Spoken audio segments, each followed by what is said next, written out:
happy, yes. So, safe ka. Safe ka na. Sigurado po. I resent that statement, Mr. Chair. I resent that statement. Safe ka na. Matong na tapos kinumpak na nila dati yan nung kinukongkreto doon. Useless. Parang tinapon mo yung pera sa ilog. Useless. Lagot na, Congressman Toby Chanco. Ibinuking na si Pangulong Bongbong Marcos at isang malaking pasabog ang ating nalaman. Anong kinalaman ni Pangulong Bongbong Marcos sa mga insertions? Halika, atin itong pag-usapan mga kaibigan. Ngayon, hindi na ako mananahimik, ilalabas ko ang lahat ng katotohanan.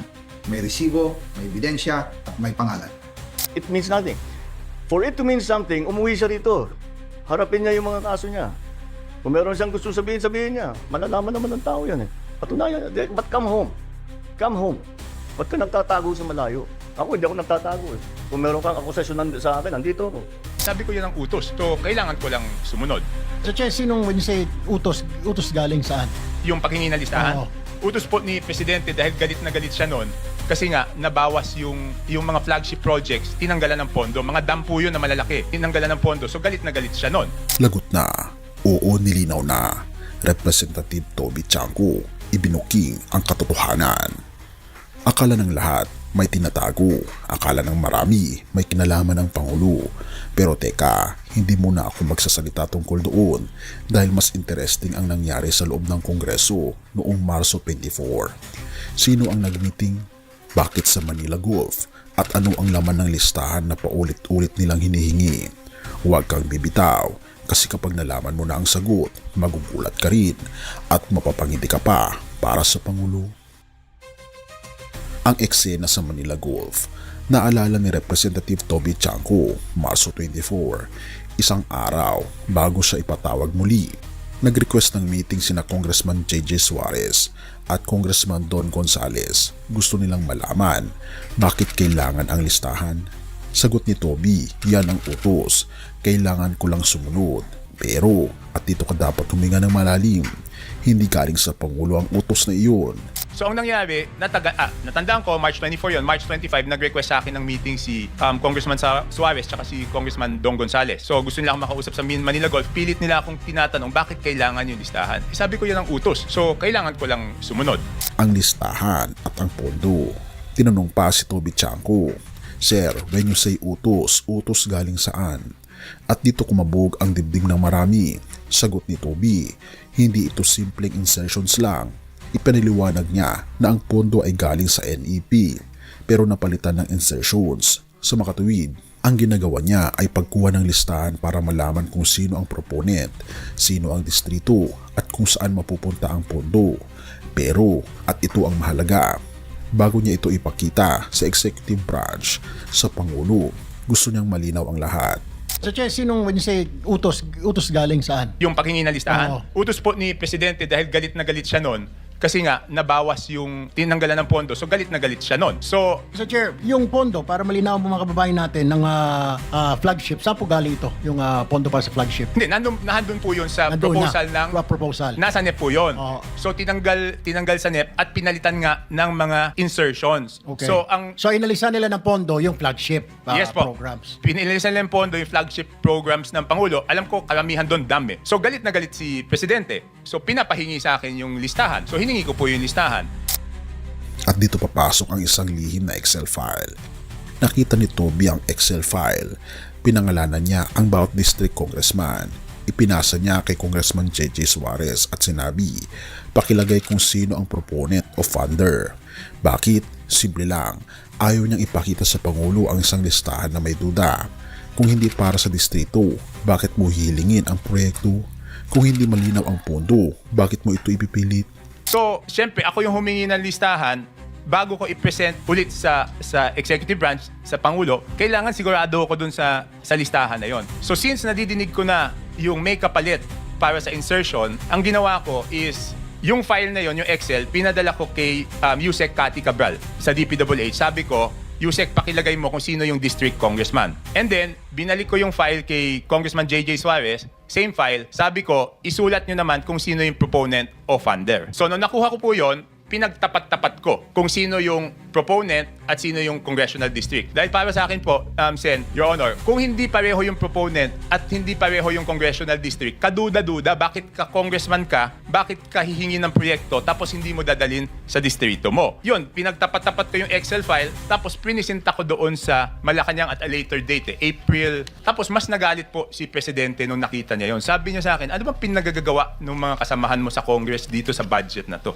Kasi nakita niya, meron ngang hindi pareho yung proponent tsaka yung distrito. So obviously, yun na yung naririnig ko na binenta yung proyekto.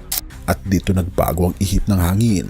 Kaya ko lang naman nagawa ito, paliwanag ni Toby, dahil intusan ako na kunin yung insertions. Ibig sabihin, kung walang utos na kanyan, hindi niya makukuha ang data.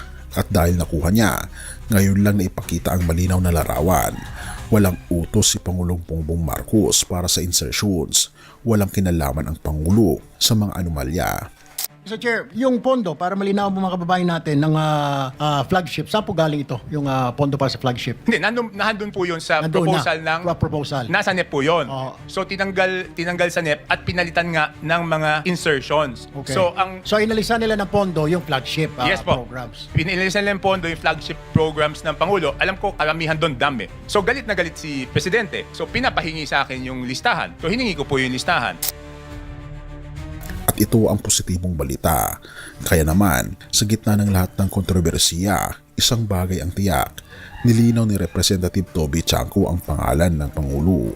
At ngayon, alam ng taong bayan na hindi pala kasali si Pangulong Bongbong Marcos sa mga pinupunto ng ibang mamabatas.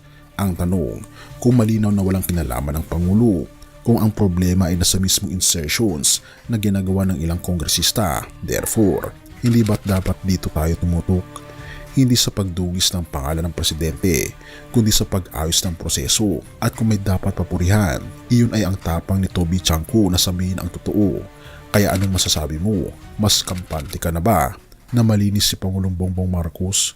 O may gusto ka pang malaman? Sa lahat ng ingay at politika, may isang katotohanan na mas mahalaga sa lahat. May Panginoong Diyos tayong nakakakita sa lahat ng nangyayari. At siya ang tunay na hukom. Sabi sa Isaiah 1 verse 17, learn to do good, seek justice, correct oppression, bring justice to the fatherless, plead widow's cause. Makikita natin dito na ang hustisya ay mahalaga sa ating Panginoon Diyos. Pero higit pa rito, siya ay Diyos. Siya ang ating Panginoon Diyos ng pag-ibig at awa. Siya ang nagbigay sa ating Panginoon Jesus para tayo mapatawad sa ating kasalanan at magkaroon ng bagong buhay. Kaya ito ang personal na appeal. Kaibigan, kung sa politika ay hinahanap natin ang katotohanan, mas lalo sana nating dapat hanapin ang katotohanan mismo na walang iba kundi ang ating Panginoon Jesus. Lumapit tayo sa Kanya ngayon. Ibigay natin ang bigat ng ating mga puso.